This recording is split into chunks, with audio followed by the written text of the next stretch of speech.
ஆதியாகமம் 50ஆம் அதிகாரம் 24 முதல் 26 வரை உள்ள வசனங்கள். யோசேப்பு தன் சகோதரரை நோக்கி, நான் மரணமடைய போகிறேன், ஆனாலும் தேவன் உங்களை நிச்சயமாய் சந்தித்து நீங்கள் இந்த தேசத்தை விட்டு தாம் ஆபிரகாமுக்கும் ஈசாக்குக்கும் யாக்கோபுக்கும் ஆணையிட்டு கொடுத்திருக்கிற தேசத்துக்கு போக பண்ணுவார் என்று சொன்னதும் அன்றி, தேவன் உங்களை சந்திக்கும் போது என் எலும்புகளை இவ்விடத்திலிருந்து கொண்டு போவீர்களாக என்றும் சொல்லி யோசேப்பு இஸ்ரவேல் புத்திரரிடத்தில் ஆணையிடுவித்து கொண்டான். யோசேப்பு 110 வயதுள்ளவனாய் மரித்தான். அவனுக்கு சுகந்த வர்க்கமிட்டு எகிப்து தேசத்தில் அவனை ஒரு பெட்டியிலே வைத்தார்கள். கைகளை உயர்த்தி ஆண்டவரை நோக்கி பார்ப்போம். எங்கள் பரலோக தெய்வமே, இந்த காலை நேரத்தில் அடியானுடைய வாயில் உம்முடைய வார்த்தைகளை வைத்து உம்முடைய ஜனத்தை நீர் ஆசீர்வதிக்க, உம்முடைய ஜனத்திற்கு தேவையான வார்த்தைகளை கொடுக்க நாங்கள் ஜெபிக்கிறோம். பரலோக மன்னாவை கர்த்தர் அனுப்புவீராக. நீர் உம்முடைய ஜனத்திற்காய் ஆயத்தம் பண்ணி வைத்திருக்கிற நன்மைகள், நீர் முன்னாயத்தம் பண்ணி வைத்திருக்கிற வார்த்தைகள், ஏற்ற சமயத்தில் சொல்லப்பட்ட வார்த்தைகள், வெள்ளி தட்டில் வைக்கப்பட்ட பொற்பழங்களுக்கு சமானம் என்று சொன்னது போல இந்த நாளில் ஒவ்வொருவருடைய வாழ்க்கைக்கும் ஏற்ற வார்த்தைகள் கிடைப்பதாக உம்முடைய வசனம் ஒவ்வொருவரையும் உயிர்ப்பிக்க நாங்கள் ஜெபம் பண்ணுகிறோம். ஆண்டவரே, பலப்படுத்த ஜெபம் பண்ணுகிறோம். ஸ்தோத்திரம் ஆண்டவரே, நிலைநிறுத்த நாங்கள் ஜெபிக்கிறோம். ஆவியானவர் எங்கள் மத்தியிலே இருப்பதற்காய் ஸ்தோத்திரம். இயேசுவின் நாமத்தில் பிதாவே, ஆமென். கர்த்தருக்கு மகிமை உண்டாவதாக. இந்த யோசேப்பு தான் மரணமடையும் காலத்தில் தன்னுடைய சகோதரரை அழைத்து அவர்களுக்கு ஒரு தீர்க்க தரிசன வார்த்தையை அவன் சொல்லுகிறான். தேவன் உங்களை நிச்சயமாய் சந்திப்பார். இது ஒரு தீர்க்க தரிசன வார்த்தை, வெளிப்பாட்டின் வார்த்தை, அதே நேரத்தில் விசுவாசம் உள்ள ஒரு வார்த்தை. எபிரேயர் 11ஆம் அதிகாரம் 22ஆம் வசனத்திற்கு நாம் வரும்போது அங்கே சொல்லப்பட்டிருக்கிறது.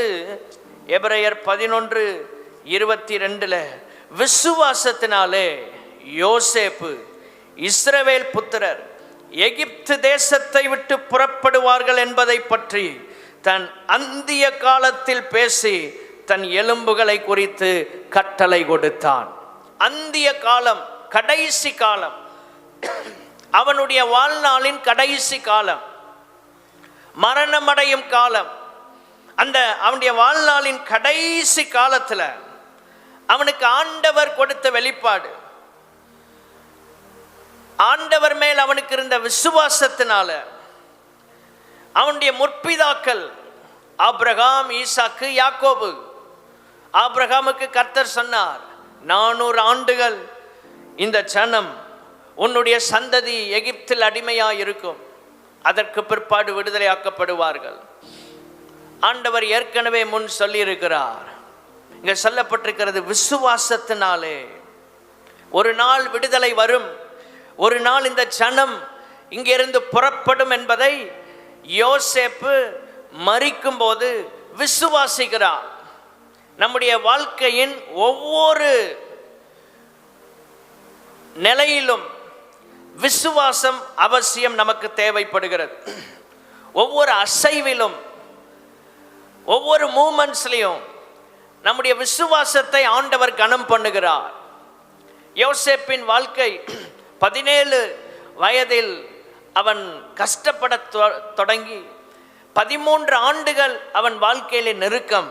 30 வயதில் தான் அவன் பார்வோனுக்கு முன்பாக நின்று அவன் தேசத்தில் உயர்த்தப்படுகிறான். தேசத்தில் உயர்த்தப்படுகிறான். உயர்வு அவனை தேடி வந்தது.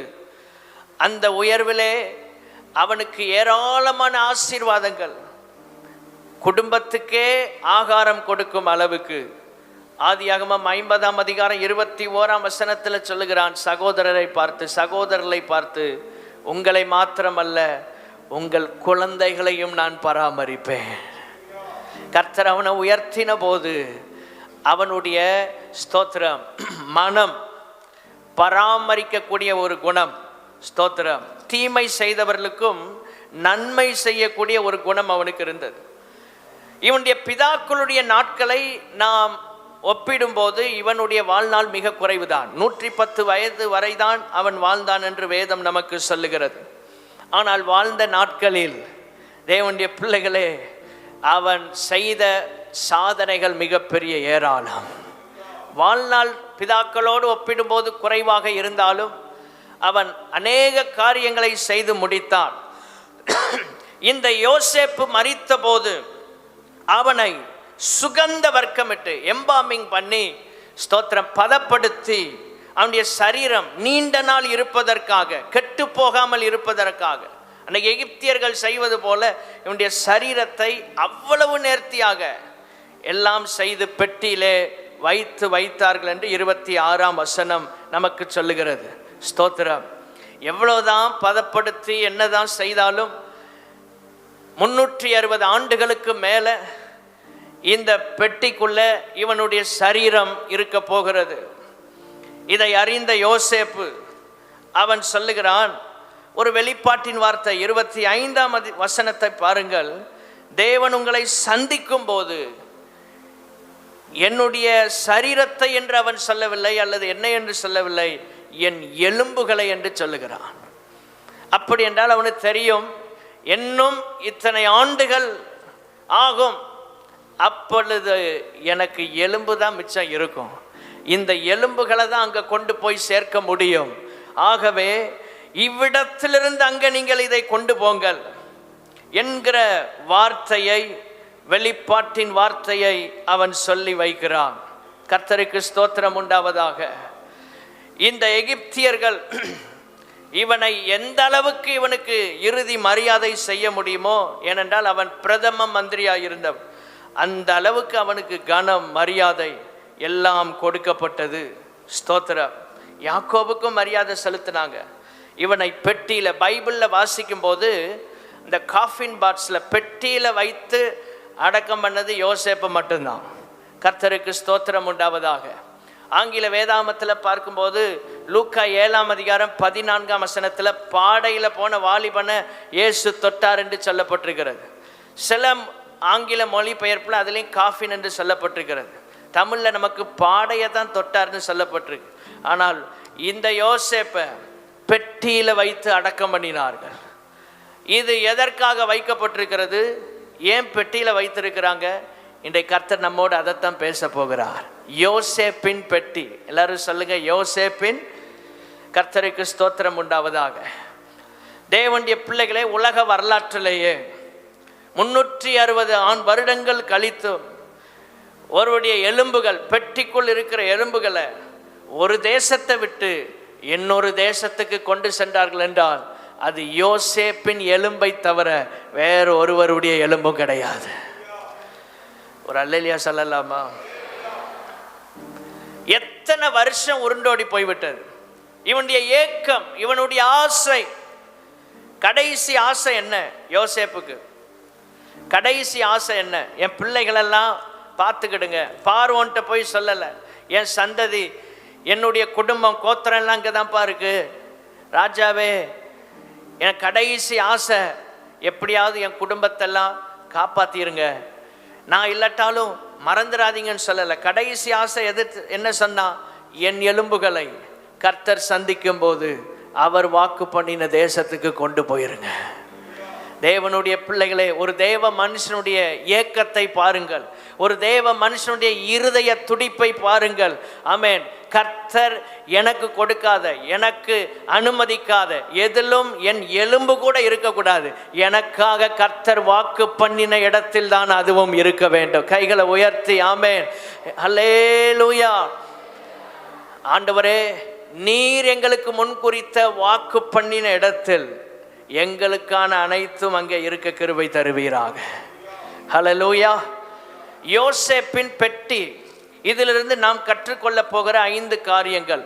இந்த யோசேப்பின் பெட்டி உணர்த்துகிற 5 குறிப்புகளை இன்றைக்கு ஆவியானவர் நம்மோடு பேச விரும்புகிறார். முதலாவதாக ஆதியாகமம் 50ஆம் அதிகாரம் 24ஆம் வசனம். யோசேப்பு சொல்லுகிறான், நான் மரணமடைய போகிறேன், ஆனாலும் தேவன் உங்களை நிச்சயமாய் சந்திப்பார். ஆபிரகாம், ஈசாக்கு, யாக்கோபுக்கு ஆணையிட்டு கொடுத்த தேசத்துக்கு உங்களை கொண்டு போவார். வாக்குத்தத்தத்தை இவர்களுக்கு ஞாபகப்படுத்துகிறான். ஆண்டவர் ஏற்கனவே வாக்கு பண்ணி இருக்கிறார். ஸ்தோத்திரம். தன்னுடைய வாழ்க்கையின் கடைசி மூச்சு, ஸ்தோத்திரம், அந்த லாஸ்ட் மினிட்ல, கடைசி நிமிடத்துல அவன் ஜீவன் தேவராஜ்யத்துக்கு போகுது. இப்போ சொல்றான், வாக்கு தத்தம் ஒன்று இருக்கிறது. நம்முடைய வாழ்க்கையின் கடைசி வினாடி வரைக்கும், அந்த கடைசி மூச்சை இந்த பூமியில விடுற வரைக்கும் நாம் எதை விசுவாசிக்க வேண்டும் என்றால் வாக்கு தத்தங்களை நாம் விசுவாசிக்க வேண்டும். நம்பினால் மற்றும் ஒரு அல்லேலூயா சொல்லலாமா? முதல் குறிப்பு, யோசேப்பின் பெட்டி நமக்கு உணர்த்துவது வாக்கு தத்தத்தின் மேல் நாம் வைக்க வேண்டிய விசுவாசம். ஆமென், ஹல்லேலூயா. வாக்கு தத்தத்தின் மேல் நமக்கு இருக்க வேண்டிய ஒரு ஆழமான விசுவாசம். கடைசி மூச்சு. அப்பொழுது சொல்லுகிறான், ஆண்டவர் நம்முடைய முற்பிதாக்களுக்கு வாக்கு பண்ணி இருக்கிறார், அந்த தேசத்துக்கு நம்மளை கொண்டு போவார்.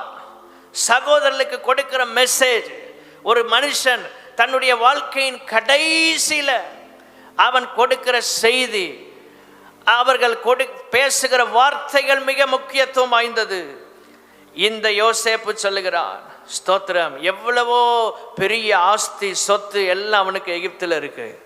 அவன் எதையுமே ஃபோக்கஸ் பண்ணல. வாழ்நாளின் கடைசி வினாடியில, அந்த கடைசி மூச்சு இருக்கும்போது சொல்றான், கர்த்தர் கொடுத்த வாக்கு தத்தம் ஒன்று இருக்கிறது சகோதரர்களே, அந்த வாக்கு தத்தத்தை நாம் விசுவாசிக்க வேண்டும். இந்த எகிப்தின் ஜனங்கள் ரொம்ப நெருக்கப்பட்டார்கள். இந்த எகிப்தில ஜனங்கள் துன்பப்படுத்தப்பட்டார்கள். எப்பொழுது? யோசேப்பை அறியாத வேறொரு ராஜா வந்தான். யாத்ராகமம் 1:8. புதிய ராஜா வருகிறான். இவன் செய்த கிரியைகள்லாம் அவனுக்கு ஒண்ணுமே தெரியாது. இவன் எகிப்து தேசத்தை எப்படி பாதுகாத்தான்? யோசேப்பு மட்டும் அன்னைக்கு இல்லைன்னா பாதி உலகமே அழிஞ்சு போயிருக்கும். யோசேப்பு இல்லைன்னா அன்னைக்கு எகிப்து ஒன்றும் இல்லாமல் போயிருக்கும். இஸ்ரவேல் என்கிற சந்ததியே அழிஞ்சு போயிருக்கும். ஆனால் ஒரு யோசேப்பை கர்த்தர் அங்கே கொண்டு போனனால தான் எகிப்து இருக்கிறது. இதை கூட அறியாத ஒருவன் வந்தபோது, யோசேப்பு செய்த உதவியை அறியாத, அவன் செய்த காரியங்கள் எல்லாம் மறக்கப்பட்டு போனது. அப்படிப்பட்ட ஒரு சூழ்நிலையில் ஜனங்கள் நெருக்கத்திற்குள் வந்தார்கள். பெருக்கத்தில் இருந்த ஜனங்கள் நெருக்கப்பட ஆரம்பித்தார்கள். யாத்ராகமம் 1:7 சொல்லப்பட்டிருக்கிறது, அவர்கள் மிகுதியும் பழகினார்கள், ஏராளமாய் பெருகி பலத்திருந்தார்கள். தேசமே அவங்களால நிரம்பிட்டான்.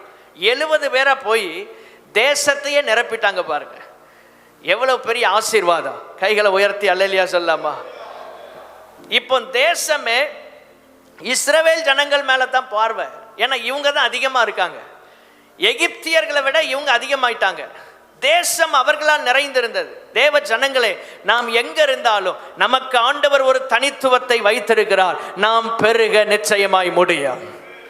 ஆமென், ஸ்தோத்திரம். நீங்க வேலை செய்யற கம்பெனியில, நீங்கள் செய்கிற பிசினஸ்ல எல்லாரை விட வித்தியாசமா, ஆமென், நீங்கள் வந்த பிற்பாடு, நீங்கள் செய்ய ஆரம்பித்த பிற்பாடு ஒரு பெருக்கத்தை கர்த்தரால் கொடுக்க முடியும். எத்தனை பேர் விசுவாசிக்கிறீங்க? உலகத்துக்கும் எகிப்துக்கும் இஸ்ரவேல் ஜனங்களுக்கும் ஒரு வித்தியாசம் இருக்கிறது. அதைத்தான் கர்த்தர் 10 வாதைகளை அனுப்பி ப்ரூஃப் பண்ணார். எப்ப நீங்க வேற, என் ஜனம் வேறப்பா. நீங்க எவ்வளவு தான் ஞானமா இருந்தாலும், எவ்வளவு தான் என்ன செஞ்சாலும், என் ஜனங்கள் ரொம்ப வித்தியாசமானவங்க. என்னை ஆராதிக்கிற என் ஜனங்கள் அவர்கள் ரொம்ப வித்தியாசமானவர்கள். கோசேன் நாட்டில் எதுவுமே நடக்கல, எல்லாம் எகிப்தியர்களுக்கு தான் வாதைகள். அதனால தான் பைபிள் சொல்லுகிறது, நான் எகிப்தியர்களுக்கு வரப்பண்ணின வியாதிகளில் ஒன்றையும் உங்களுக்கு வரப்பண்ணேன், நானே உன் பரிகாரியாகிய கர்த்தர். யாத்ராகமம் 15:26 எகிப்தியருக்கு வரப்பண்ணினதை நமக்கு வரப்பண்ணாதவர். அப்படின்னா என்ன அர்த்தம்? ஸ்தோத்திரம், அவர்கள் பாதுகாப்பு இல்லாமல் இருக்கிறார்கள். அதே இடத்தில் இருக்கிற தேவ ஜனங்களுக்கு கர்த்தர் ஒரு பாதுகாப்பை வைக்கிறார். அடிமையா சும்மா ஒரு 70 பேரா பஞ்சம் பிழைக்க போனாங்களே, யோசேப்பின் நிமித்தம்தான் இந்த 70 பேரும் அந்த எகிப்திற்குள் வருகிறார்கள். யோசேப்பின் நிமித்தம்தான் அவர்களுக்கு ஒரு கோசேன் என்கிற நல்ல நாட்டை அந்த பார்வோன் கொடுக்கிறான். இப்படி இருந்த சூழ்நிலையில், இவனை அறியாத சூழ்நிலை வந்தபோது நெருக்கங்கள் ஆரம்பித்தது. நெருக்கம் ஆரம்பித்த போது ஜனங்களுக்கு அவிசுவாசம் வர ஆரம்பித்தது. அவர்களுடைய வாழ்க்கை கசந்து போக ஆரம்பித்தது. யாத்திராகமம் 1:14. கடினமான வேலை, நல்ல ஆடு மாடு சம்பத்து சொத்து வீடு எல்லா ஆசீர்வாதத்தோட லைஃப் ரொம்ப செட்டில் ஆகி அப்படியே போயிட்டு இருக்கு. கானானுக்கு போகணுங்கிற ஞாபகமே இல்லை. எல்லாம் அங்க உட்கார்ந்துருக்காங்க. எல்லாம் அழகா நடக்கு, எந்த குறைவும் இல்லை, எந்த தொய்வும் இல்லை, எல்லாம் அருமையா நடந்துட்டு இருக்கு. திடீர்னு யோசேப்பு அறியாத ஒருத்தன் சிங்காசனத்துக்கு வந்த போது அவன் பயந்தான். இஸ்ரவேல் ஜனங்களை பார்த்து பயப்படுறான். 9ஆம் வசனத்தில் சொல்லுகிறான், யாத்திராகமம் 1:9, இந்த ஜனம் நம்மிலும் ஏராளமானவர்கள் மட்டும் இல்ல, பலத்தவர்களுமாயிருக்கிறார்கள். தேவனுடைய பிள்ளைகளே, அற்பமா சாதாரணமா உள்ள போனாங்க. ஆண்டவர் அவங்களை எப்படி மாற்றினார்னா, ராஜாவே ஆச்சரியப்படுற அளவுல கர்த்தர் தம்முடைய ஜனங்களை அங்கே ஆசீர்வதித்தார். அற்பமா சாதாரணமா ஒரு இடத்துல வேலைக்கு சேர்ந்திருக்கலாம், அந்த இடத்துல உங்களை கர்த்தர் உயர்த்தி காண்பிப்பார். இஸ்ரவேல் ஜனங்கள் தனியா அவங்கள ஆண்டவர் பிரித்து காட்டுறார். முழு வேதாகமத்திலையும் பாருங்க, பழைய ஏற்பாட்டில் அவர் தெரிந்தெடுத்த ஜனத்தை மட்டும் ஒரு டிஃபரன்ஷியேட் பண்ணி காமிச்சிட்டே இருப்பார். புதிய ஏற்பாட்டு சபையை ஆண்டவர் எல்லாரை விட கொஞ்சம் வித்தியாசப்படுத்தியே காட்டுவார். ஏனென்றால் அவர்களை காட்டிலும் நம்மோடு இருக்கிற ஆண்டவர் பெரியவர். எதற்கு வித்தியாசப்படுத்துகிறார் என்றால், நாம் ஆராதிக்கிற தேவனை இந்த உலகம் அறிய வேண்டும். பாபிலோன்ல அவ்வளவு கல்விமான்கள், அவ்வளவு ஞானவான்கள் எல்லாரும் இருந்த போதும் தம்முடைய பிள்ளைகளாகிய தானியேல், அனனியா, அசரியா, மிஷாவேல் அவர்களை கர்த்தர் அங்க மேன்மைப்படுத்தினதற்கு காரணம், ஆமென், தேவனுடைய நாமத்தின் மகிமைக்காக. அல்லேலூயா சொல்லலாமா? இவ்வளவு நெருக்கத்துக்கு நடுவில் இவர்களால் வாக்குத்தத்தத்தை நம்ப முடியவில்லை. எல்லாம் நல்லா தானே போயிட்டு இருந்து, திடீர்னு எல்லாம் தலைகீழா மாறுது. இவங்கிட்ட இருக்கிற உடைமைகள் எல்லாம் பறிக்கப்படுகிறது. இவங்க இப்ப எகிப்தியர்களுக்கு வேலை செய்ய ஆரம்பிச்சிட்டாங்க. இவர்களுடைய முன்னேற்றத்துக்காக, இவர்களுடைய குடும்ப நலனுக்காக, இவர்கள் எதிர்காலத்துக்காக பிரயாசப்பட்டதெல்லாம் மாறி இப்போ எகிப்தியருக்கு வேலை செய்யணும். அவர்களுக்குடைய முன்னேற்றத்துக்காக இந்த ஜனம் உழைக்க ஆரம்பிக்க விருத்தது.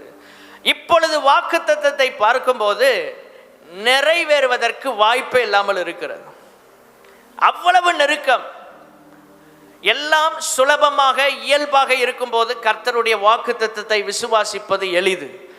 ஆனால் சகலமும் பாதகமாக இருக்கும்போது கர்த்தர் தருகிற வாக்குத்தத்தங்களை விசுவாசிப்பது கடினமாக இருந்தாலும், ஆமென், ஒருவேளை நம்முடைய பார்வைக்கு புரியாததா இருந்தாலும் விசுவாசிப்போம் என்றால் கர்த்தர் வழிகளை நிச்சயம் திறப்பார். கடினமான சூழ்நிலையிலும் வாக்குத்தத்தங்களை விசுவாசிப்பதுதான் தேவன் நம்மிடத்தில் எதிர்பார்க்கிற ஒரு அனுபவம். இயல்பான சூழ்நிலையில் நாம் விசுவாசிப்பது ரொம்ப எளிது. ஆனால் கடினமான சூழ்நிலையில் எப்படி விசுவாசிப்பது? அதற்கு தான் ஆண்டவர் நமக்கு கிருபைகளை தருகிறார். வாக்குத்தத்தம், அதன் மேல் நம்முடைய விசுவாசத்தை வைக்கும் போது ஆண்டவர் அற்புதங்களை செய்வார். ஏசாயா தீர்க்கதரிசியின் புஸ்தகம் 43ஆம் அதிகாரம் 19ஆம் வசனம் சொல்லுகிறது, இதோ நான் புதிய காரியத்தை செய்கிறேன், இப்பொழுதே அது தோன்றும், நீங்கள் அதை அறியீர்களா? உங்களுக்கு விசுவாசம் இல்லையா? உங்கள் மூளை அறிவினால் அதை புரிந்து கொள்ள முடியாது. ஏனென்றால் நான் வனாந்திரத்தில் கூட வழியை உண்டாக்குவேன், அவாந்திர வெளியா இருந்தாலும் ஆறுகளை என்னால் உண்டாக்க முடியும். ஆமென். எத்தனை பேர் விசுவாசிக்கிறீங்க? நம்முடைய தேவனுக்கு எந்த சோர்ஸும் வேண்டாம், மூலதனமே வேண்டாம், கர்த்தர் அற்புதம் செய்ய முடியும். ஆமென், ஸ்தோத்திரம். இருக்கிறதை ஆசீர்வதித்து பெருக பண்ணவும் அவரால் முடியும், இல்லாதவைகளை உருவாக்கி கொடுக்கவும் தேவனால் முடியும். அல்லேலூயா சொல்லலாமா? வலது கரத்தை உயர்த்தி சொல்லுங்க, இருக்கிறதை ஆசீர்வதித்து பெருக பண்ணவும் என் தேவனால் முடியும். இல்லாதவைகளை உருவாக்கி எனக்கு தரவும் அவரால் முடியும். ஹல்லேலூயா. அதுதான் விசுவாசம். அதுதான் விசுவாசம். இருக்கிறத ஆசீர்வதிச்சு அது பெருகும். இல்லாததை உருவாக்குனா நமக்கு அது கிடைக்கும். ஆமென், ஸ்தோத்திரம். அது என் வாழ்க்கையில நடப்பதற்கு சாத்தியமில்லை, ஆனால் சாத்தியமாகும் அவரை நாம் விசுவாசிக்கும் போது. சூழ்நிலைகள் வாக்குத்தத்தங்களை நாம் விசுவாசிக்க கூடாதபடிதான் நம்முடைய வாழ்க்கையில செய்யும். ஸ்தோத்திரம். சூழ்நிலைகள் எல்லாம் எப்பொழுதும் நமக்கு சாதகமாக அமையாது. இஸ்ரவேல் ஜனங்களுக்கு யாத்ராகமம் அந்த 1ஆம் அதிகாரம் 7ஆம் வசனத்துல அதுவரைக்கும் சூழ்நிலை சாதகமா இருந்துச்சு. 8ஆம் வசனம் அடுத்த வசனத்திலே பாதகமான ஒரு சூழ்நிலை உருவாகிறது. தேவனுடைய பிள்ளைகளே, எதுவும் நமக்கு எப்பொழுதும் சாதகமாக இருக்காது. ஆனால் எது சாதகமாக இருக்கிறதோ இல்லையோ பிரச்சனை இல்லை. சர்வ வல்ல தேவன் நமக்கு எப்பொழுதும் ஃபேவராக இருப்பார். விசுவாசிக்கிறீங்களா? ஆமென். அதான் பைபிள் சொல்லுகிறது, மலைகள் விலகினாலும் பர்வதங்கள் நிலை பெயர்ந்தாலும் என் கிருபை உன்னை விட்டு விலகாமலும் என் சமாதானத்தின் உடன்படிக்கை நிலை பெயராமலும் இருக்கும் என்று உன்மேல் மனதுருகுகிற கர்த்தர் சொல்லுகிறார். ஏசாயா 54:10. நம்ம மேல மனதுருக்கம் உள்ள கர்த்தர் சொல்றார். மலைகள் விலகலாம், பர்வதங்கள் கூட நிலை பெயர்ந்து போகலாம். ஆனா ஆண்டவர் சொல்றார், உன் மேல நான் வச்சிருக்கிற கிருபை விலகாது, கிருபை விலகாது. கொடுமையை அனுபவிக்கிறாங்க இந்த ஜனங்கள். 14ஆம் வசனத்தின் கடைசியில சொல்லப்பட்டிருக்கு, கொடுமையாய் நடத்தினார்கள். உங்க லைஃப்ல அப்படிப்பட்ட சிச்சுவேஷன்ல இருக்கிறீங்களா? கொடுமைகள் நிறையா. இந்த சூழ்நிலையில தான் கர்த்தர் ஒன்றை எதிர்பார்க்கிறார். இந்த யோசேப்பின் பெட்டி பார்வோன் அரண்மனையில் இல்லை, இஸ்ரவேல் ஜனங்கள் நடுவில் தான் இருந்தது. பார்வோன் அவர்கள் கல்லறைகள் வரிசைக்கு போயிருந்தால் யோசேப்பை அறியாத ஒரு பார்வோன் வந்து அதை இல்லாமல் கூட தடம் தெரியாமல் அழித்திருக்கலாம்.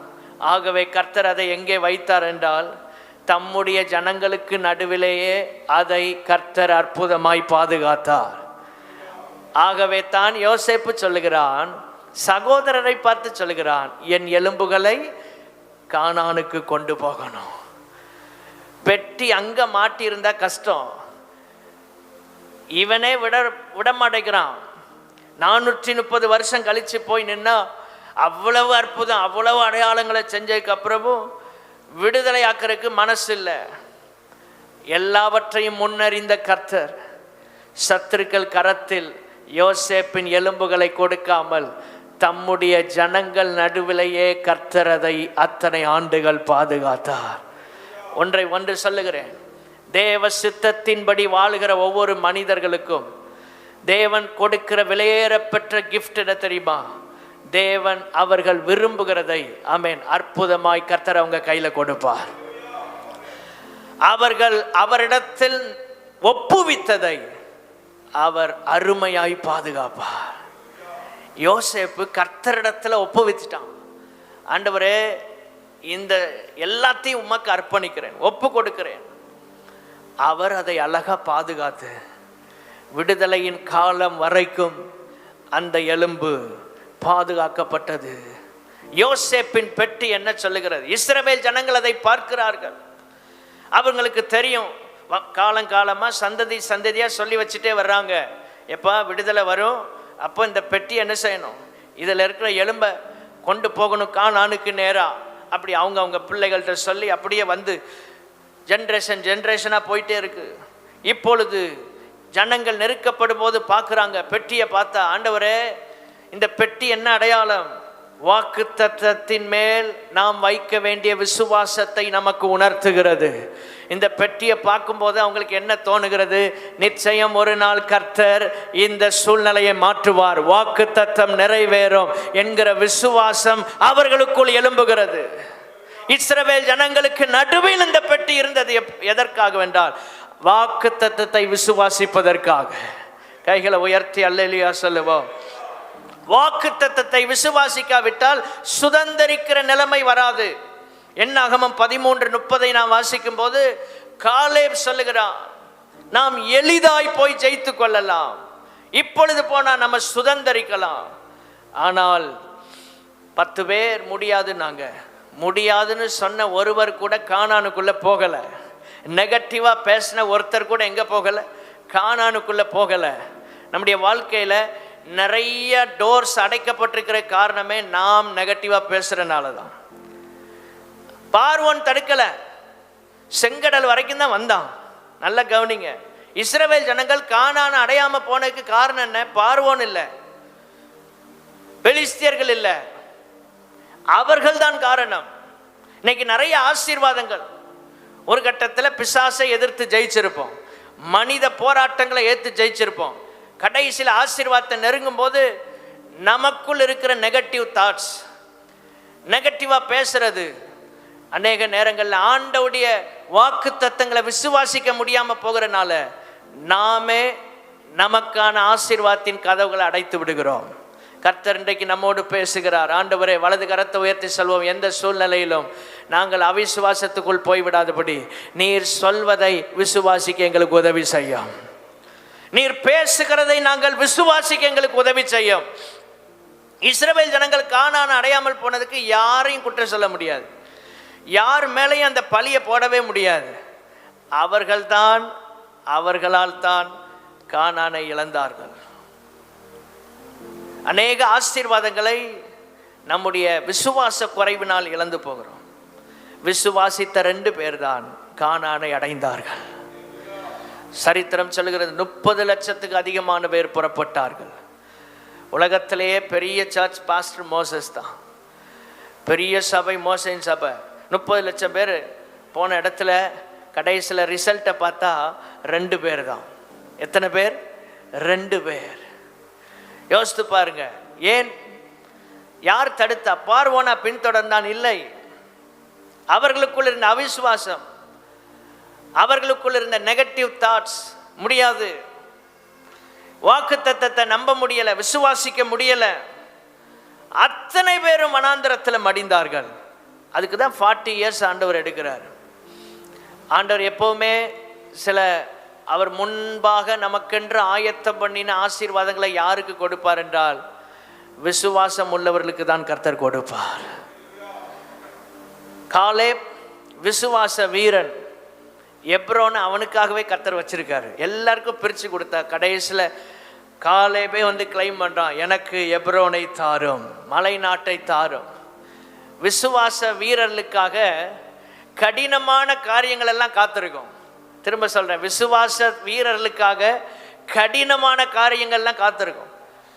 ரொம்ப கடினமா இருக்கு பாஸ்டர், ரொம்ப கடினமா இருக்கு பிரச்சனை, அவங்களுக்குலாம் சுலபமா இருக்கு, என் லைஃப்ல மட்டும் ஏன் இவ்வளவு போராட்டம்? நீங்க விசுவாச வீரன், உங்களுக்கு வர்றதெல்லாம் கடினமா தான் இருக்கும்.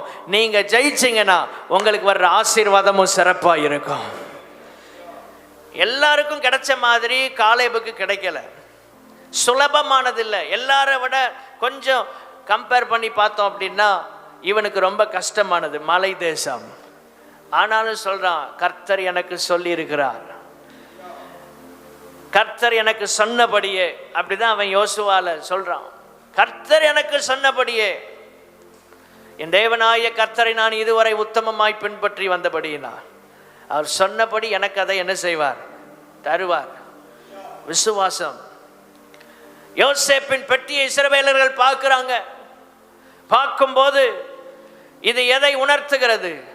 ஆண்டவர் சொன்னார், வாக்குத்தத்தம் கொடுத்திருக்கிறார், ஒரு நாள் விடுதலை வருகிறது, அன்றைக்கு இந்த பெட்டி அங்க கொண்டு போனோம். அல்லேலூயா சொல்லலாமா? இந்த எலும்புகளை கொண்டு போனோம். அது வரைக்கும் தேவை விசுவாசம். இரண்டாவதாக யோசேப்பின் பெட்டி நமக்கு உணர்த்துகிறது. யாத்ராகமம் 12ஆம் அதிகாரம் 40ஆம் வசனம். இஸ்ரவேல் புத்திரர் எகிப்திலே குடியிருந்த காலம் 430 வருஷம். 430 வருஷம். இரண்டாவதாக இந்த யோசேப்பின் பெட்டி உணர்த்துகிறது என்ன? விடுதலைக்காக காத்திருக்க உணர்த்துகிறது. காத்திருக்க உணர்த்துகிறது. சில காலங்கள் நம்முடைய வாழ்க்கையில் இந்த காத்திருக்கிற அனுபவம் தேவைப்படுகிறது. இஸ்ரவேலர்கள் காத்திருக்கிறாங்க. மொத்தம் அவங்க குடியிருந்தது 430 வருஷம். 430 வருஷம் முடிந்த அந்த நாள்லையே அவர்கள் சேனைகள் எல்லாம் எகிப்து தேசத்திலிருந்து கர்த்தருடைய சேனைகள் எல்லாம் புறப்பட்டதுன்னு சொல்லப்பட்டிருக்கு அடுத்த வசனத்தில். பாருங்க, அது ஒரு சேனை. இஸ்ரவேல் ஜனங்கள் இராணுவம் மாதிரி இருக்கிறாங்க. ஒரு பெரிய சேனையாவே ஆண்டவர் மாத்திட்டாரு. 30 லட்சம் எல்லாம் பார்த்தா பயப்படுற அளவில் ஆண்டவர் இவங்களை ஆசீர்வதித்து உயர்த்தினார்.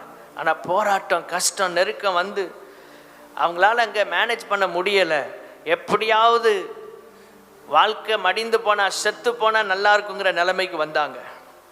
இப்போ இந்த 430 வருஷம் எதை காட்டுகிறது? காத்திருக்கிற டைம். அற்புதம் நடக்கிறதுக்கு இப்போ அந்த பெட்டியை பார்க்கும்போதெல்லாம் தோணுது எப்படியும் அற்புதம் நடக்கும், ஆனால் காத்திருக்கணும். யோசேப்பின் பெட்டியை பார்க்குறாங்க. எப்போ அடி உத தாங்க முடியலை, நெருக்கடி தாங்க முடியலை, வேலை செய்கிறான், சம்பளம் தர மாட்டேங்கிறான், ஏதோ கொஞ்சம் கொஞ்சம் சாப்பாடு கிடைக்கு, பிள்ளைகள் எதிர்காலம் எல்லாம் ஸ்பாயில் ஆயிடுச்சு, நம்ம தான் கஷ்டப்படுறோம், நம்ம பிள்ளைகள் லைஃபாவது அடுத்து விடுதலை வந்துடும்னு பார்த்தா பிள்ளைகள், அவங்க பிள்ளைகள் எல்லாமே எப்படி அடிமைகளாக இருக்கிறாங்க, தலைமுறை தலைமுறையா விடுதலை இல்லாமல் இருக்கிறாங்க. என்ன செய்யறது? இந்த பெட்டியை பார்த்தா என்ன தோணுது? காத்திருக்கணும் போல. இன்னும் கொஞ்ச காலம் இருக்கு, இன்னும் கொஞ்ச காலம் இருக்கு. தேவனுடைய பிள்ளைகள் என்னை கர்த்தர் சொல்லுகிறார், உங்கள் விடுதலை, உங்கள் அற்புதத்துக்கான நேரம் நெருங்கி கொண்டிருக்கிறது. காத்திருந்து காத்திருந்து புதுபலன் அடைய கிருபை தருவார். எபிரேயர் 6ஆம் அதிகாரம் 15ஆம் வசனத்திற்கு வரும்போது, எபிரேயர் 6ஆம் அதிகாரம் 15ஆம் வசனம், அந்தபடியே அவன் பொறுமையாய் காத்திருந்து வாக்குத்தத்தம் பண்ணப்பட்டதை பெற்றான். ஆபிரகாமை குறித்து அழகாக சொல்லப்பட்டிருக்கிறது. நாம் காத்திருக்கும் போது பொறுமையை கற்றுக்கொள்கிறோம். பொறுமையா காத்திருக்கிறோம். ஸ்தோத்திரம். அநேக நேரம் நம்ம பதட்டமா காத்திருப்போம், அநேக நேரங்களில் காத்திருப்போம், வேற வழி இல்லாம காத்திருப்போம். ஆனா ஆபிரகாம் பொறுமையா காத்திருக்கிறான். ஆண்டவரே, இந்த அனுபவம் எங்களுக்கு தருவீராக. ஜெபம் பண்ணிட்டு பதற்றத்தோட தான் காத்திருப்போம், ஜெபம் பண்ணிட்டு அவிசுவாசத்தோட காத்திருப்போம். ஆனால் இவன் பொறுமையோடு காத்திருந்தான். ரொம்ப பொறுமையா இருக்கிறான். ஏனென்றால் அவனுக்கு தெரியும், என் கர்த்தர் சொன்னதை அவர் நிச்சயம் நிறைவேற்றி முடிப்பார். ஹல்லேலூயா. அடைக்கப்பட்ட ஒரு நிலை இஸ்ரவேல் ஜனங்களுக்கு. எங்கேயும் போக முடியாது. காலையில் எழும்புனா வேலை, தூங்குறதுக்கு தான் வீடு, சம்பளமே கிடையாது. எப்படி இருக்கும் யோசித்து பாருங்க. விரும்பினதை ஒண்ணுமே செய்ய முடியாது, விரும்பினதை வாங்க முடியாது, விரும்பினதை சாப்பிட முடியாது. இன்னொருவருடைய விருப்பத்துக்கு தான் வாழ்கிற வாழ்க்கை. இதுதான் அடிமைத்தன வாழ்க்கை. ஆண்டவர் நமக்கு தர்ற ஆசீர்வாதங்கள்ல ஒரு ஆசீர்வாதம் என்னன்னா, உயிர் உள்ள வரைக்கும் நாம் விரும்புகிறத சாப்பிட்ற கிருபை ஆண்டவர் தரணும். ஆமென். அதுக்குன்னு சரீரத்துக்கு கேடு விளைவிக்கிறத விரும்பக்கூடாது. நல்ல ஆகாரங்களை கடைசி வரை நம்ம சாப்பிட்றோன்னா அதுவே ஆண்டவர் தர்ற ஒரு பெரிய தெய்வீக சுகம். வியாதி வந்து சுகமாவது பெரிய அற்புதம், வியாதி வராமல் இருக்கும் பாருங்க, அது மிகப்பெரிய அற்புதம். ஆண்டவர் நமக்கு அந்த கிருபைகளை தந்து கொண்டிருக்கிறார். தேவனுடைய பிள்ளைகளே, வாக்குத்தத்தம் பண்ணப்பட்டதை பெற்றான், காத்திருந்து பெற்றான். எல்லாரும் சொல்லுங்க, எப்படி பெற்றான்? காத்திருந்து பெற்றான். அப்போஸ்தலர் 1ஆம் அதிகாரத்தில் நாம் வாசிக்கும் போது, பிதாவின் வாக்குத்தத்தம் நிறைவேற காத்திருங்கள் என்று இயேசு கிறிஸ்து சொல்லுகிறார். அப்போஸ்தலர் 1:5. வாக்குத்தத்தம் நிறைவேற காத்திருக்க வேண்டும். நம்முடைய வாழ்க்கையில் சூழ்நிலைகள் எவ்வளவு நம்மை பயப்படுத்தி கொண்டிருந்தாலும், நமக்கு மேல தலைக்கு மேல வெள்ளம் போவது போல உணர்ந்தாலும், தேவனுடைய பிள்ளைகளே, வாக்குத்தத்தம் நிறைவேற காத்திருப்பது அவசியம். கைகளை உயர்த்தி ஆமென். 10 நாட்கள் காத்திருந்தார்கள். கர்த்தர் பரிசுத்த ஆவியானவரை ஊற்றினார். ஆமென். சாதாரணமாக அற்பமாக இருந்த வாழ்க்கையெல்லாம் அற்புதமாக கர்த்தருடைய கரத்தினால் மாறியது. சுற்றியுள்ள மனிதர்கள் எல்லாம் ஆச்சரியப்பட்டு பார்க்கிற அளவில் கர்த்தர் அற்புதங்களை செய்தார். தேவனுடைய பிள்ளைகளே, உங்க வாழ்க்கையில கர்த்தர் இப்படிப்பட்ட காரியங்களை செய்யணும்னா காத்திருக்கிற காலத்திற்குள் வாருங்கள். ஆண்டவர் எதுவுமே நடக்க மாட்டேங்கி, ஜெபம் பண்ணா ஆண்டவர் கேட்கிறாரான்னு தெரியல. எவ்வளவு ஜெபங்களை ஏறெடுத்துட்டு இருக்கிறோம், ஏன் இந்த ஒரு காரியத்தில் அற்புதம் நடக்கல? ஆண்டவர் சொல்றாரு, யோசேப்பின் பெட்டி எதை உணர்த்துகிறது? இஸ்ரவேலர்கள் கண்ணீரோடு பார்க்கிறாங்க, எப்போ விடுதலை புரிந்து கொள்றாங்க. இன்னும் காத்திருக்கணும், இன்னும் காத்திருக்கணும். மூன்றாவது, யோசேப்பின் பெட்டி. யாத்திராகமம் 1ஆம் அதிகாரம் 6-7 வசனங்கள்ல வாசிக்கும் போது, ஸ்தோத்திரம், இது எனக்கான இடம் அல்ல என்பதை இந்த பெட்டி உணர்த்துகிறது. இது நமக்கான இடம் அல்ல அப்படின்னா என்ன அர்த்தம்? இந்த எகிப்து, இந்த உலகம், இந்த சூழ்நிலை, இந்த அடிமைத்தனம், இது எனக்கான இடம் அல்ல. இந்த பெட்டியை பார்க்கும் போதெல்லாம் ஒன்று தோன்றும், நாமும் சரி இந்த பெட்டியும் சரி போக வேண்டிய இடம் கானான். கைகளை உயர்த்தி அல்லேலூயா சொல்லாமா? ஆண்டவர் இத்தனை வருஷம் இந்த பெட்டியை வச்சே ஒரு சத்தியத்தை கற்றுக் கொடுத்துட்டு இருக்காரு இஸ்ரவேல் ஜனங்களுக்கு. இதை பார்க்கும்போது தோணுது, யோசேப்பு சொன்னார்ல, இதில் உள்ள எலும்பை தானே அங்கே கொண்டு போகணும். யார் கொண்டு போவா? நம்ம தான் கொண்டு போவோம், நம்ம பிள்ளைகள் தான் கொண்டு போவாங்க. அப்போ நமக்கு ஒரு நாள் விடுதலை இருக்கிறது. இப்போ புரியுது, இந்த எகிப்து எனக்கான இடம் அல்ல. எத்தனை பேர் சொல்ல முடியும், இந்த உலகம் எனக்கான நிரந்தர இடம் அல்ல? ஆமென். கர்த்தர் எனக்காக ஒரு இடத்தை ஆயத்தம் பண்ணி கொண்டு இருக்கிறார். யோவான் 14ஆம் அதிகாரம் 1 முதல் 3 வசனங்களை குறித்து கொள்ளுங்கள். ஆண்டவர் இயேசு சொல்லுகிறார், உங்கள் இருதயம் கலங்காதிருப்பதாக சொல்லிட்டு கீழே சொல்றாரு, ஸ்தோத்திரம், நான் போய் உங்களுக்காக ஒரு ஸ்தலத்தை ஆயத்தம் பண்ணின பின்பு நான் இருக்கும் இடத்துல நீங்களும் வந்து சேரும்படி நான் மறுபடியும் வந்து உங்களை சேர்த்துக் கொள்வேன். அந்த ஸ்தலம் என்று சொல்லப்பட்டிருக்கிறது மூல பாஷையில கிரேக்க மொழியில அரண்மனை என்று சொல்லப்பட்டிருக்கிறது. தேவனுடைய பிள்ளைகளே, நமக்காக இயேசு ஒரு அரண்மனையை கட்டி கொண்டிருக்கிறார். அரண்மனை கட்டப்பட்டு கொண்டிருக்கிறது. இந்த இடம் நமக்கானது அல்ல. இந்த அடிமைத்தனம் நிரந்தரமானது அல்ல. இந்த பிரச்சனைக்கு ஒரு முடிவு இருக்கிறது. ஆண்டவர் ஒரு இடத்துல முடிவை அவர் ஏற்கனவே உண்டாக்கிவிட்டார். நீங்கள் சந்திக்கிற தோல்விகள், நீங்கள் போய்கொண்டிருக்கிற மன அழுத்தத்தின் பாதை, வெறுமையின் பாதை, நீங்கள் சோர்ந்து போய் நிற்கிறீங்களே இந்த பாதை, அநேக நேரம் வெட்சாய் புலம்புறோம், அநேக நேரம் யாரிடத்திலும் பேசாம அமைதி ஆயிடுறோம். இதுக்கெல்லாம் ஏற்கனவே கர்த்தர் ஒரு முடிவை வைத்திருக்கிறார். அது எங்க தெரியுமா? 430ஆம் வருஷத்தின் அந்த நாள் முடியும் போது கர்த்தர் எல்லாவற்றுக்கும் ஒரு முடிவை வைத்திருக்கிறார். நீங்கள் போய்கொண்டிருக்கிற இந்த மரண பள்ளத்தாக்கு, இந்த வியாதி, இந்த பலவீனம், இந்த போராட்டத்திற்கு ஒரு முடிவை கர்த்தர் ஏற்கனவே உண்டாக்கி வைத்து விட்டார். அந்த இடத்திற்கு நீங்கள் வரும்போது உங்களுக்கான விடுதலையும் அற்புதத்தையும் பெற்றுக்கொள்வீர்கள். இந்த யோசேப்பின் பெட்டி அவர்களுக்கு உணர்த்துகிறது என்ன? எகிப்துல நல்ல சந்தோஷமா வாழ்ந்தாங்க ஒரு காலத்துல. ஆனால் ஆளுகை மாறிய போது, அறியாத ஆளுகைகள், இந்த தேசத்தையே காப்பாற்றின ஒரு மனுஷனை குறித்த சரித்திரம் தெரியாத ஒரு மனுஷன், நியாயப்படி இந்த சந்ததியை தூக்கி வச்சு கொண்டாடி இருக்கணும் யோசேப்பின் குடும்பத்தை. ஆனால் இவரில் நசுக்கிட்டாங்க. இவங்க பெருகின போது இவங்க நசுக்கப்பட்டாங்க. எந்த அளவு நெருக்கினாங்களோ அந்த அளவு கர்த்தர் திரும்பியும் உயர்த்தினார். தேவ பிள்ளைகளுக்கு அதுதான் ஒரு ஆசீர்வாதம். நெருக்கத்துக்கு நடுவிலும் பெருக்கத்தை கொடுக்கிறவர் நம்முடைய ஆண்டவர். எவ்வளவு கஷ்டப்படுறீங்களோ அந்த காலகட்டத்தில் ஒன்றை புரிந்து கொள்ளுங்கள், இதற்கு ஒரு முடிவை கர்த்தர் உண்டாக்கி வைத்திருக்கிறார். யோசேப்பின் பெட்டியை பார்க்கும்போது தோணுது, இது நமக்கான இடமே இல்லை, நமக்கான இடம் அங்க இருக்கு.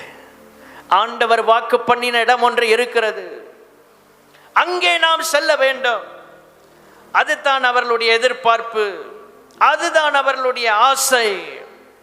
ஆண்டவர் வைத்திருக்கிற உயரம் அதுதான். 1 கொரிந்தியர் 2ஆம் அதிகாரம் 9ஆம் வசனம், அவர் தம்மிடத்தில் அன்பு கூறுகிறவர்களுக்கு வாக்கு பண்ணின ஆண்டவருடைய ராஜ்யத்தை அவர் ஆயத்தம் பண்ணி இருக்கிறதை கண் காணவும் இல்லை, காது கேட்கவும் இல்லை, இருதயத்தில் தோன்றவும் இல்லை.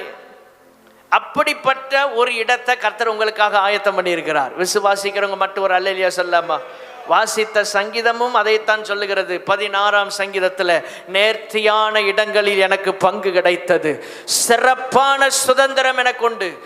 கர்த்தரை ஆராதிக்கிற உங்க வாழ்க்கையில, உங்க குடும்பம், உங்க சந்ததிக்கு நேர்த்தியான இடத்தை ஆண்டவர் கொடுப்பார். உங்க பிள்ளைகளுக்கு நேர்த்தியான இடம் கிடைக்கும். நல்ல குடும்பத்தில் ஆண்டவர் கொண்டு வருவார். நல்ல இடத்துல வேலை, உயர்ந்த இடத்துல ஆண்டவர் வச்சு அழகு பார்ப்பாரு. இது எனக்கான இடம் அல்ல. இதை உணர்த்துகிறது அந்த பெட்டி. இதை பார்க்கும் போதெல்லாம் இப்போ இங்கே நம்ம வாழ்க்கை வாழ போறதில்லை. இதெல்லாம் குறிப்பிட்ட காலம்தான். தேவனுடைய பிள்ளைகளே, பைபிளில் சொல்லுகிறது, பிரசங்கியில் விருந்து வீட்டுக்கு போகிறத விட துக்க வீட்டுக்கு போகிறது நல்லது. ஏன்னா அங்கே எல்லாம் மனுஷனுடைய முடிவும் இருக்கிறதா. திருமண வீட்டில் போய் தொடப்பட்டவங்க வசனத்தை கேட்டு ரொம்ப இருப்பாங்களான்னு தெரியல. ஆனால் துக்க வீட்டில் போய் வார்த்தை கேட்கும்போது, சாட்சிகளை கேட்கும்போது அநேகர் இருதயமே உடைஞ்சிரும். ஏன்னா ஒவ்வொரு மனுஷனுடைய வாழ்க்கை சரித்திரம் அங்கே சொல்லப்படுகிறது. ஸ்தோத்திரம். இந்த எலும்புகளை ஆண்டவர் இஸ்ரவேல் ஜனங்களை விடுதலை ஆக்கும் போது மோசே எடுத்துக்கொண்டு போகிறான். ஸ்தோத்திரம். இந்த பெட்டி சொல்லுகிறது, இது எனக்கான இடம் அல்ல. அலெக்சாண்டர் த கிரேட் அவன் மரிக்கும் போது அவன் கடைசி ஆசை 3 சொல்லுகிறான். 1, என் சவப்பெட்டியை எல்லாம் டாக்டர்ஸ் தான் சுமந்து கொண்டு போகணும். 2வது, நான் வாழ்நாளில் சேர்த்து வச்ச அரசாங்க கஜானா எல்லாமே, எனக்குரிய அனைத்தும், எல்லா பொற்காசுகள், இந்த பெட்டியை கொண்டு போகிற ஊர்வலத்தில் அந்த வீதியில் எல்லாத்தையும் கீழே போட்டுறணும். அதுக்கு மேலே தான் நடந்து போனாங்க. 3வது, சவப்பெட்டிக்கு வெளியில் 2 கையை நீட்டி அப்படி தான் என்னை அடக்கம் பண்ணன்ட்டான். ஏன் அப்படின்னு கேட்டபோது அவன் சொன்னான், இவ்வளவு படித்தவர்கள், இவ்வளவு பெரிய மருத்துவர்கள் இருந்தும் என் ஜீவனை அவங்களால பாதுகாக்க முடியலை. இதை நான் உணர்த்தணும். 1. 2வது, இவ்வளோ செல்வங்கள்லாம் எனக்கு இருந்தோம், இது என்னை காப்பாற்றலை, நான் இதை கொண்டு போக முடியலை. 3வது, 2 கையும் விரிச்சிருக்கிறான். என்னன்னு கேட்டா, இந்த உலகத்துக்குள்ளே நான் வரும்போதும் இப்படி தான் வந்தேன், போகும்போதும் இப்படி தான் போக போகிறேன். தேவனுடைய பிள்ளைகளே, அவனுக்கு தெரியாது உலகத்தை விட்டு போகும்போது ஒன்றை நாம் கொண்டு போக முடியும். அது என்ன தெரியுமா? கர்த்தருக்காக நாம் இத ஊழியத்தின் விளைவாய் வந்த ஆத்துமாக்கள். அவனுக்கு தெரியாத ஒன்றை வேதம் நமக்கு சொல்லுகிறது. இந்த உலகத்தை விட்டு போகும்போது உலக விஷயங்கள் எதையும் கொண்டு போக முடியாது. ஆனால் ஒன்றை கொண்டு போகலாம். பிரியமானவர்களே, நாம் கர்த்தருக்காக ஆத்துமாக்களை ஆதாயம் செய்திருந்தோம் என்றால் அந்த ஆத்துமாக்களை நாம் பரலோகத்துக்கு கொண்டு செல்ல முடியும். வெறும் கையாய் அல்ல. எதை உணர்த்துகிறது? இந்த உலகத்தை விட்டு போகும்போது எதையும் கொண்டு போக முடியாது. நம்ம சேர்த்து வச்சதெல்லாம் ஒன்றும் கொண்டு போக முடியாது. அதுக்குன்னு நீங்கள் சேர்த்து வைக்கக்கூடாது, இப்படியே நம்ம ஓட்ட வேண்டியா இருக்குன்னு அவசியம் இல்லை. உங்கள் குடும்பத்துக்கு சம்பாதிங்க, வேலை செய்யுங்க, பிள்ளைகள் எதிர்காலங்களுக்கு எல்லாம் அவசியம், தேவையானது எல்லாம் வைங்க.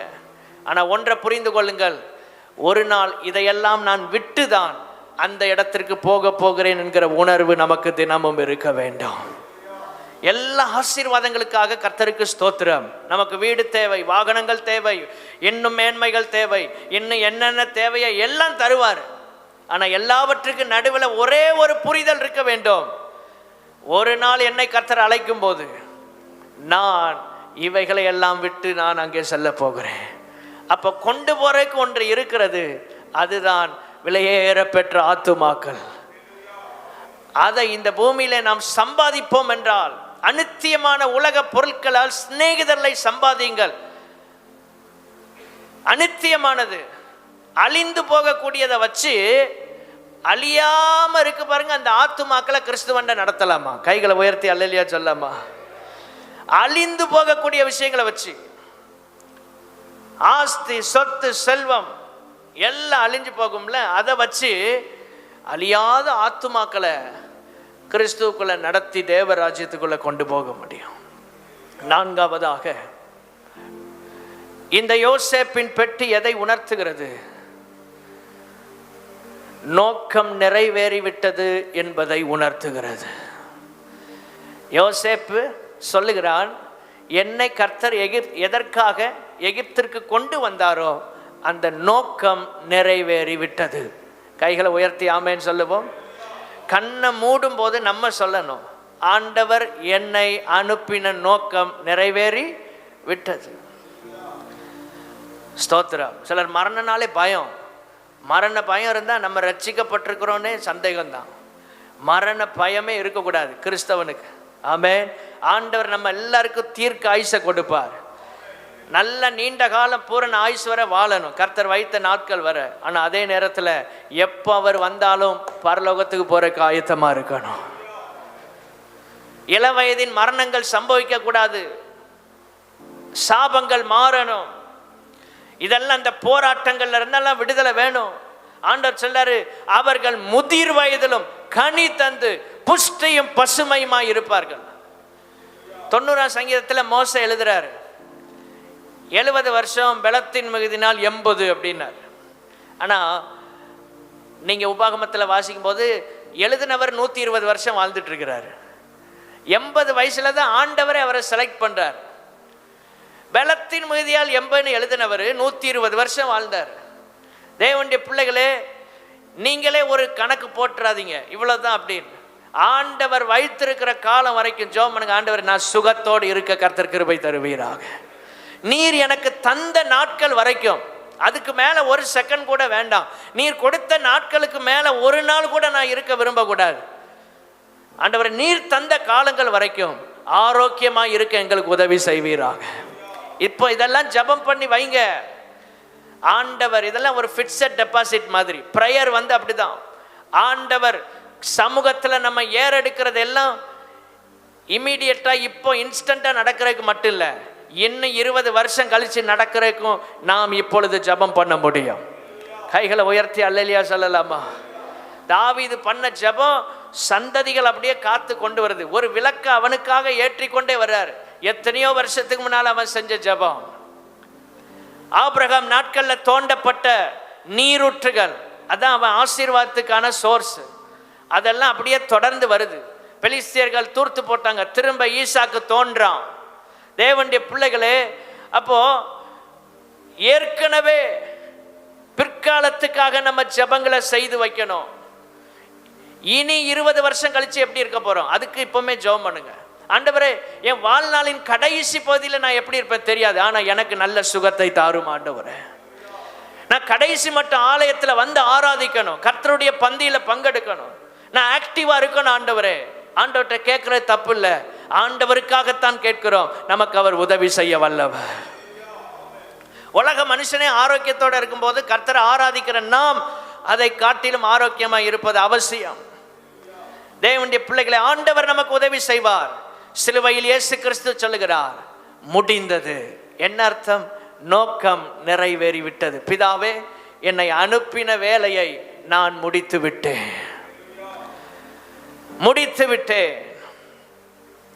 என்னை அனுப்பின வேலை முடிந்தது. யோசேப்பை கர்த்தர் அனுப்பின வேலை முடிஞ்சிச்சு. இந்த பூமியில வாழ்வதற்கு கர்த்தர் நமக்கு சரீரத்தை கொடுத்திருக்கிறார். உள்ளான மனுஷன் நம்ம உள்ளதான் அந்த மனுஷன் இருக்கிறான். அதனால தான் பைபிள் சொல்ல, உள்ளான மனுஷன் பலப்படணும். சரீரம் அழிஞ்சு போகும், ஆனா இயேசு கிறிஸ்துவின் வருகையில் இந்த சரீரம் மறுரூபமாகி மகிமையில் அவரை சந்திக்கும். அவர் நியமித்த காலங்கள் நாம் வாழ்கிறோம். தேவ பிள்ளைகளே, தந்த வேலையை நிறைவேற்றி முடிக்க கர்த்தர் கிருபைகளை தருவாராக. ஜெபம் பண்ணுங்க, ஆண்டவரே, நாங்கள் எதையுமே முடிக்காம போயிடக்கூடாது. செய்ய வேண்டும் என்று நீர் எங்களுக்கு சொன்ன அனைத்தையும் செய்து முடித்து நாங்கள் உம்முடைய ராஜ்யத்துக்கு வர கிருபை தாரும். எபிரேயர் 4ஆம் அதிகாரம் 10ஆம் வசனம். நம்முடைய தேவன் இளைப்பாறுதலில் பிரவேசித்தவன், தேவன் தம்முடைய கிரியைகளை முடித்து ஓய்ந்தது போல தானும் தன் கிரியைகளை முடித்து ஓய்ந்திருப்பான். இந்த இளைப்பாறுகிற அனுபவம், யோசேப்பின் பெட்டி எதை உணர்த்துகிறது? அவன் இளைப்பாறுதலுக்குள் போய்விட்டான். அவன் செய்ய வேண்டிய கிரியைகளை செய்து அவன் ஓய்ந்து இப்போ இளைப்பாறுதலுக்குள் இருக்கிறான். இந்த யோசேப்பின் பெட்டி நமக்கு என்ன சத்தியத்தை போதிக்கிறது? தேவ பிள்ளைகளே, நம்முடைய முற்பிதாக்கள் செய்ய வேண்டிய அனைத்தையும் நேர்த்தியாக செய்து இளைப்பாறுதலுக்குள் இருப்பது போல நாமும் செய்ய வேண்டிய அனைத்தையும் செய்து முடித்து இளைப்பாறுதலுக்குள் ஒரு நாள் பிரவேசிக்க கர்த்தர் கிருபைகளை தருவாராக. விரும்பினால் மட்டும் ஒரு அல்லேலூயா சொல்லாமா?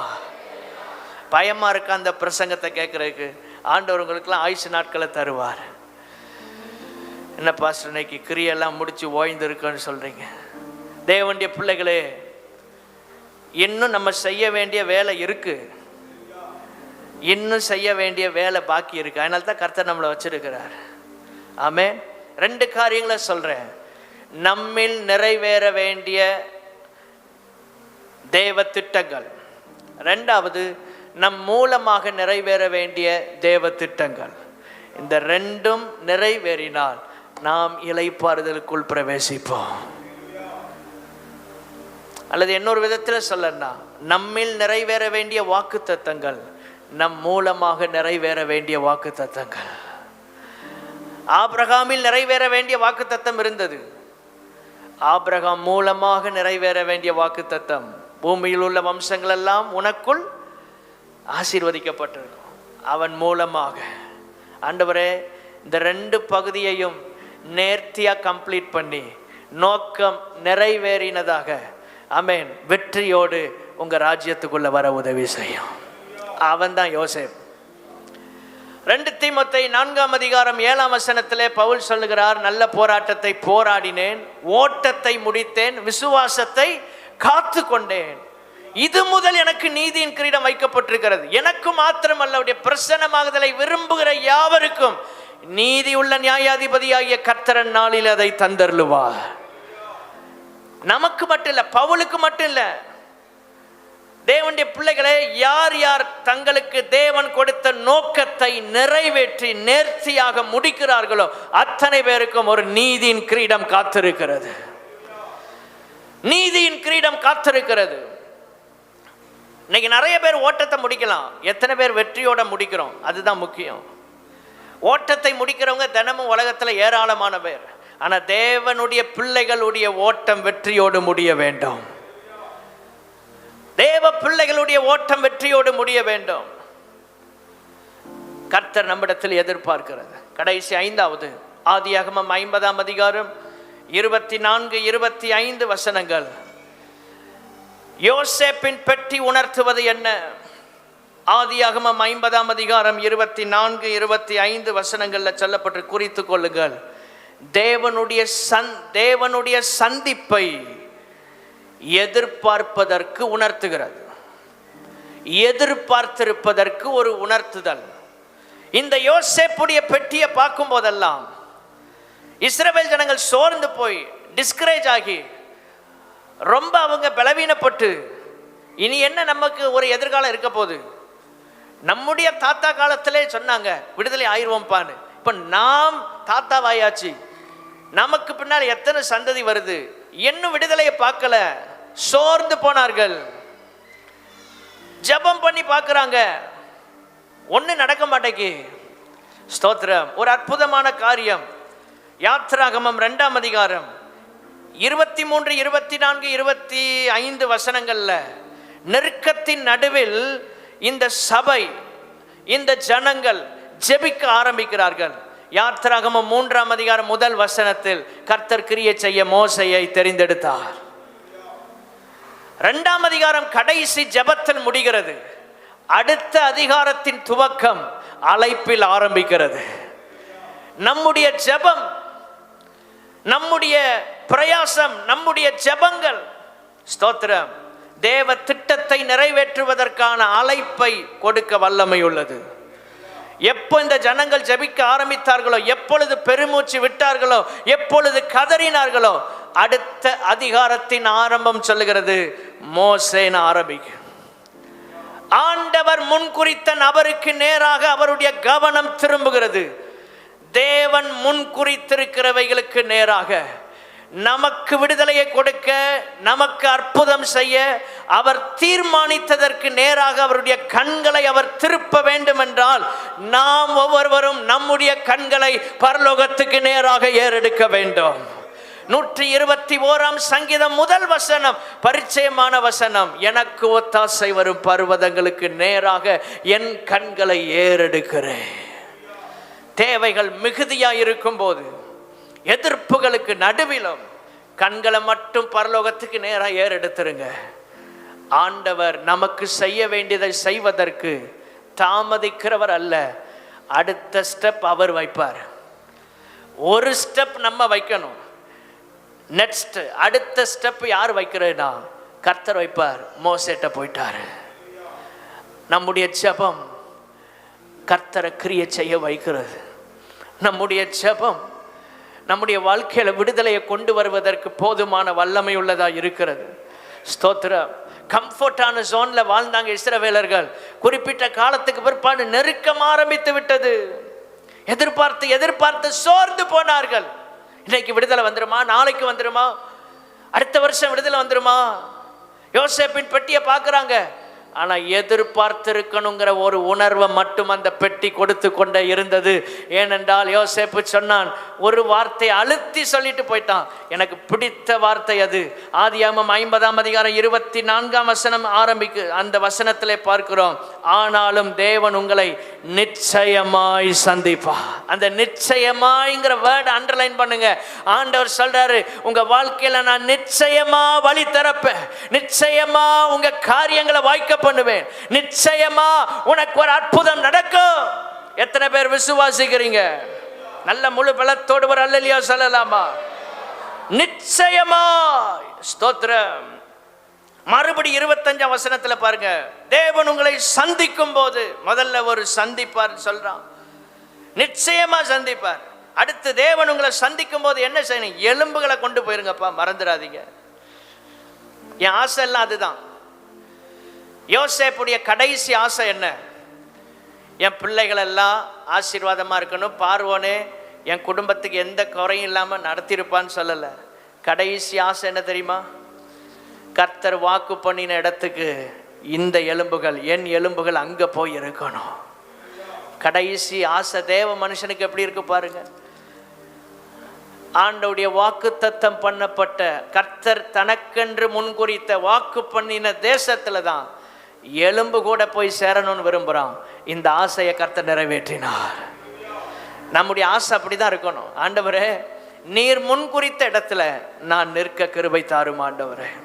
யாத்திராகமம் 13:19 மோசே எலும்புகளை, யோசேப்பின் எலும்புகளை எடுத்துக்கொண்டு போனான் என்று பைபிள் சொல்லுகிறது. 40 வருஷம் டிராவல் பண்றான். எப்படியாவது எலும்பை கொண்டு சேர்த்துடணும், எப்படியாவது எலும்ப கானான்ல கொண்டு சேர்த்துடணும். உபாகம் 31ஆம் அதிகாரத்தில் மோசேயின் ஊழியம் நிறைவடைகிறது. யோசேப்பின் எலும்பை என்ன செய்யறது? கர்த்தர் விடல, ஒரு யோசுவாவை எழுப்புறாரு. ஒரு தேவ மனுஷன் ஆசையை நிறைவேற்றுறதுக்கு ஊழியர்களின் காலங்கள் முடிந்தாலும் ஆசையை நிறைவேற்றி காட்டுவார். அவர் தான் நம்முடைய சர்வ வல்ல தேவன்.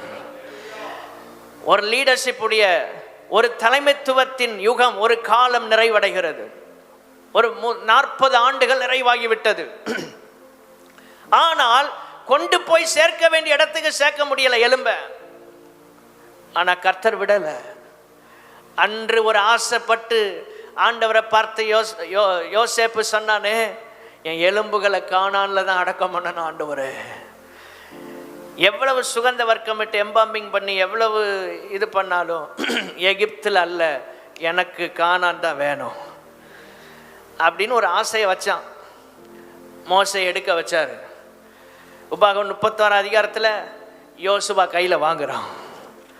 தேவனுடைய பிள்ளைகளே, ஆசையை நிறைவேற்ற கர்த்தர் என்றைக்கும் உண்மை உள்ளவராக இருக்கிறார். நீங்க எதை விரும்புறீங்க? கர்த்தர் வாக்கு பண்ணினதை விரும்பிட்டீங்கன்னா உங்க ஆசை நிறைவேறும். ஆண்டவர் வாக்கு பண்ணினது தான் உங்க ஆசையா இருந்தா அது நிறைவேறும். யோசேப்பின் ஆசை நிறைவேறியது.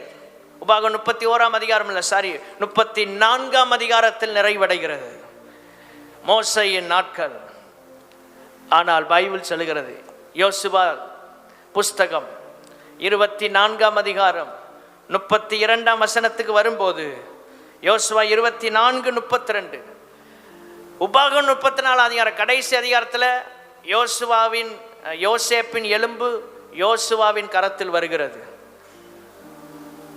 யோசுவா 24 அதிகாரத்தில் 32 வசனத்தில், இஸ்ரவேல் புத்திரர் எகிப்திலே இருந்து கொண்டு வந்த யோசேப்பின் எலும்புகளை அவர்கள் சீகேமிலே, யாக்கோபு சீகேமின் தகப்பனாகிய எமோரியருடைய புத்திரரின் கையில் 100 வெள்ளிக்காசுக்கு கொண்ட நிலத்தின் பங்கிலே அடக்கம் பண்ணினார்கள். கைகளை உயர்த்தி ஒரு அல்லேலூயா சொல்லலாமா?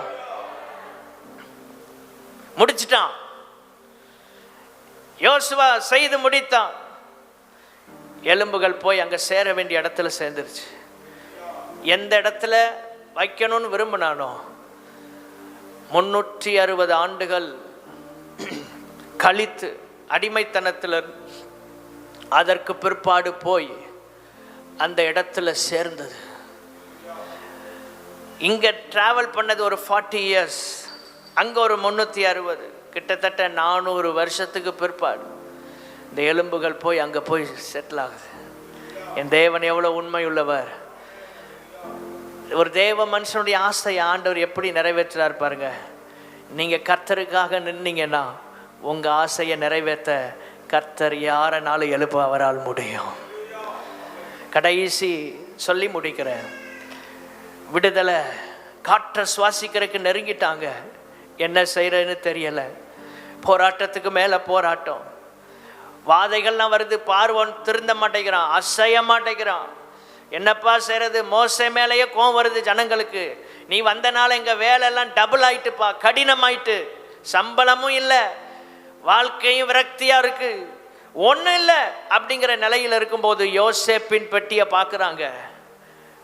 ஒரு எதிர்பார்ப்பு வருகிறது, நிச்சயமாய் கர்த்தர் சந்திப்பா. நமக்கு ஒரு எதிர்பார்ப்பு. யோசேப்பின் பெட்டி அந்த காலை நேரத்தில் பார்க்கும்போது நமக்குள்ள ஏற்படுகிற உணர்வு எதுவா இருக்குன்னு தெரியுமா? பிலிப்பியர் 3:20 படி, என் இரட்சகராகிய இயேசு கிறிஸ்து மத்திய ஆகாயத்திலே ஒரு நாள் வரப்போகிறார், அவரை சந்திக்க நான் எதிர்பார்த்து கொண்டிருக்கிறேன். யோசேப்பின் பெட்டி உணர்த்துகிற 5வது சத்தியம் என்ன? தேவனுடைய பிள்ளைகளே, எதிர்பார்ப்போடு நாம் நிற்க வேண்டும். என் தேவன் என்னை சந்திப்பார் என்கிற எதிர்பார்ப்பு, என் கர்த்தர் எனக்கு அற்புதம் செய்வார் என்கிற எதிர்பார்ப்பு உங்க வாழ்க்கையில் இருக்கும் என்றால் இருக்கிற இடத்தில் எழுந்து நின்று